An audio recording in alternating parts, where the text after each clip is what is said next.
I didn't do it. My wife did all those. Okay? And so all the logos, all the designs, yes, absolutely, absolutely. All the logos, all the designs, all the trim that you see around the platforms, Cheryl came up with all that, the banners, all that kind of stuff. I don't do that. I just wave my hand and scream and holler. But the reality of the matter is that Cheryl does a tremendous amount of work for you guys, tremendous amount of work. And all of that is pro bono. I mean, it's you know, she was loading stuff in the computer last night at 10:30, 11 o'clock, you know, and then woke up at 3 o'clock, 3:30 to get up because we had to do some stuff. I mean, so it's nonstop. A labor of love. A labor of love. We're ready, but the microphone needs to be closer. Okay. Yes. Are you ready, Felix? Yeah, we're good. We're good. Are you ready? Yeah. All right. All right. Does anybody have any questions they'd like? Yeah, no, okay. Go ahead. Will we be adopting the new IWF weight classes? The IWF weight classes came out. Does everybody see those? Okay, all right. There are 8 for men, 8 for women. The IMWA has already said they will adopt those changes, but they're not going to adopt those changes until after the Worlds in 2025 in Las Vegas. Okay, so the weight classes will stay the same through September of 2025. Everybody got that, okay? Will they change after that? More than likely. What about Boise? Through September of 2025. Okay? So that means Boise, that means the Pan Ams, that's all before and the Worlds. The only thing it affects in 2025 will be the Howard Cohen, which is in December. Okay? Anybody else? Yes, ma'am. Do we know where the Pan Ams will be in 2020? 2026? There is, 2026, no.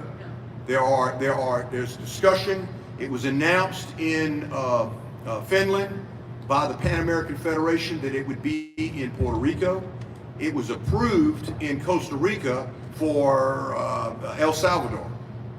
And then it was discussed about Peru. And so now we've been told that it's now going to be in Puerto Rico, not in the same site it was 2 years ago. Okay, so that's what we know now. So they really don't know yet. They really don't. We know at 25 where that's going to be. 27 is supposed to be in the United States, and we're going to discuss that in the next 3 days here about where we want to hold that event.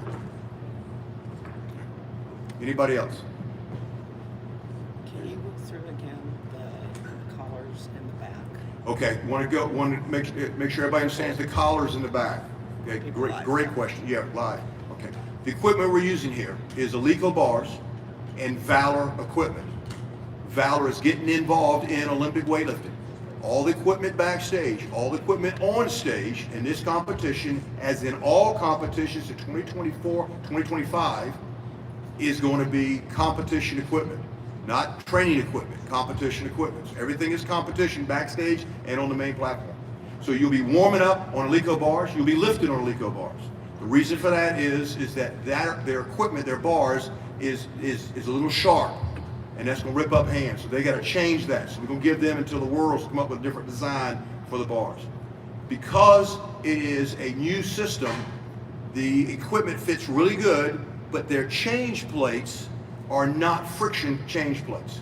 Friction means you slide them on and it's hard to get off.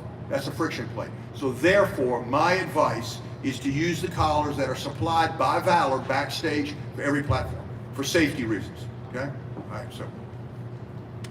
Can you go through the deadlift? The deadlift, okay. Historical? Or, yes. Okay, historical. All right.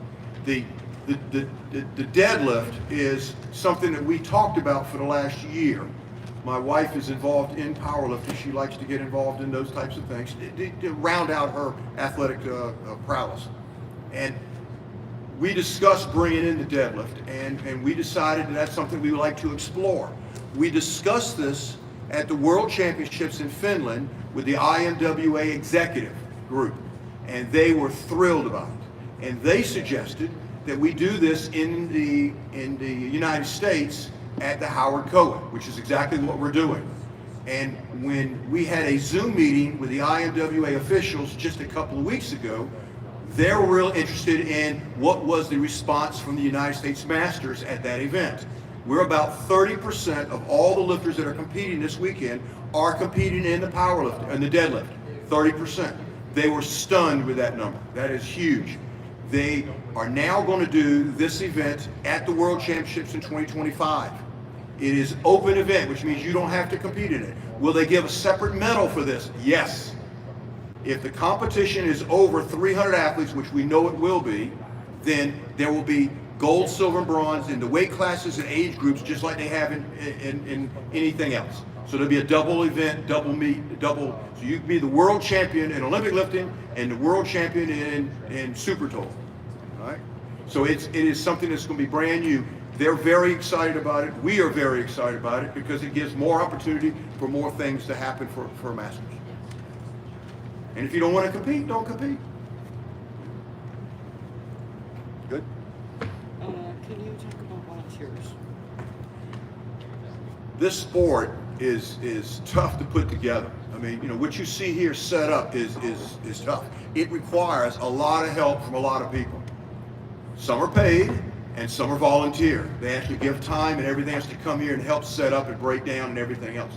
We are always looking for volunteers to help us out. We really are. And we have done a lot of things brand new. For the example, at this competition, all technical officials will receive a stipend for every class that they referee in, marshal in, announce in, or anything else. So we're now paying our officials. The loaders are always paid. So we're now trying to do as much as we can for all of our officials. So we'd like to have more people involved in that. Referees, weighing in people, whatever the case may be. It's something everybody. And we're more than willing to train you and teach you how to do these things. Okay, to give you an idea, let you shadow somebody, let them show you how to run the computers backstage, how to run the scorecards, how to do the weigh-ins, the whole 9 yards. And so it's an opportunity to get involved in the sport in a different way. Not just as an athlete or as a coach, but as an official. And I think it's something that we all need to take a look at. I know that we are very involved in doing those kind of things, and I think the Masters needs more people to be involved in the sport. Can you talk about people wanting the national level meets like more spread out around America? All right, the Nationals in 2025 is in Boise, Idaho. Okay? The Nationals in 2026 are in Little Rock, Arkansas. We bounce these things all over the United States. All over the United States. But there's a lot more to it than just saying we want to go to this location, that location. Putting these things on are very, very expensive. Times have changed, guys. It used to be you put down $3,000 or $4,000 and you can rent a facility. Those days are long gone. You now have to pay full everything at least a year out. You have to plan at least 2 years out. So like I said, 26, we're going to find out where the Howard Cohen's going to be this weekend. And we're either going to sign a contract with the people here or the people in another city that we've already done a site inspection, which means that we're going out literally 5 or 6 times a year, flying or driving all over the United States, looking at venues and looking at facilities to try to work together. The biggest problem is going to be the funding. It is very expensive. And other federations that do weightlifting have run into the same exact problem, and that is that it is tough, it's expensive, and you're shelling out money, tens of thousands, 20s thousands, 30,000, 50,000, 75,000 at the Worlds, at least a year in advance. And so therefore, you have to put it way out in advance. The one city we're looking at for 2026 wants literally 100% of the money, $150,000 a year out. So it's tough. So it bounces around, but we're looking, we entertain. While I was here, I got 2 invitations from 2 cities, one in Pennsylvania and one in Kansas, to come to their site and take a look at it. They'd be more than happy to discuss it with us. So we're looking, but there's a lot of things that go into it, a lot of things. Okay?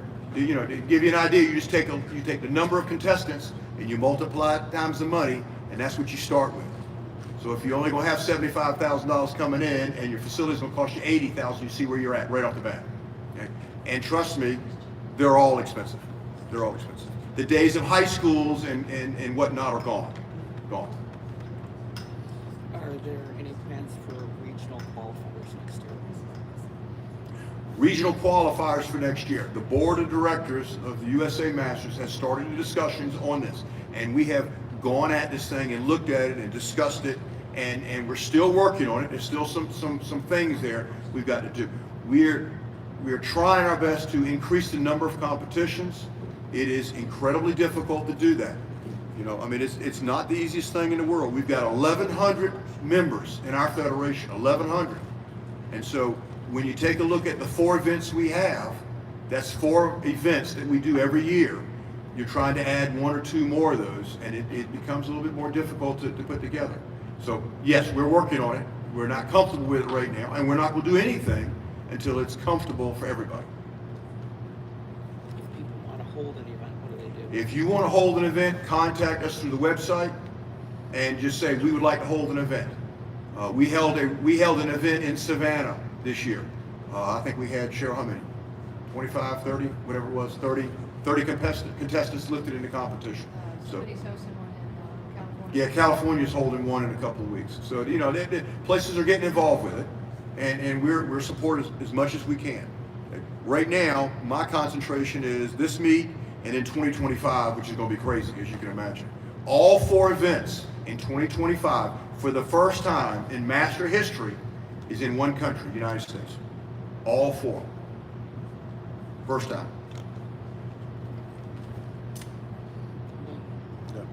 Anybody else? That's it. Look here. Thank you very much. I appreciate you taking time to listen to us and you know, answer whatever we can for you. We look for a very strong and powerful competition tomorrow. If there's anything that I can do or your president Jeff Scott can do, please let us know. We are there for you. We put members first. We are USA Masters. Maybe remind them of the member meeting.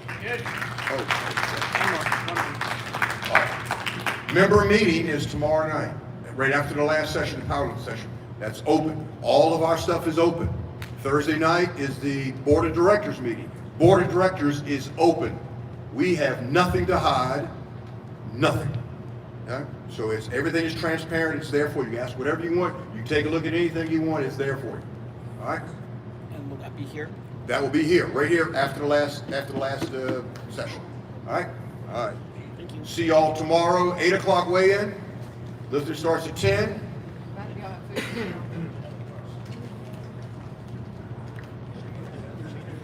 Good job.